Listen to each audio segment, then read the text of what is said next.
Ngayon kasi may natanggap akong envelope. At yung envelope kasi na to, ang nilalaman na to, isa sa mga pangarap ko. At ito yung pangarap kong grupo.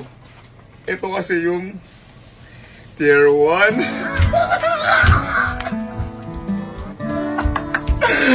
Welcome na kami sa Tier 1. Matagal ko nang gustong makasali sa Tier 1 na yan. Dahil unang-una, syempre, nandun yung tinitingala ko.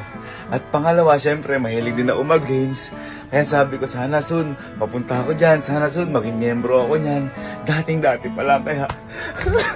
Thanks God. At ito, hindi sakto. Nag-MLC na doon. Hindi lang kasi ako yung kukunin ni Tier 1. Buong pamilya kami kukunin ni Tier 1. Bye. Ano ginagawa niya? Ha? Uy, ML pa yung mga to ah. Bye.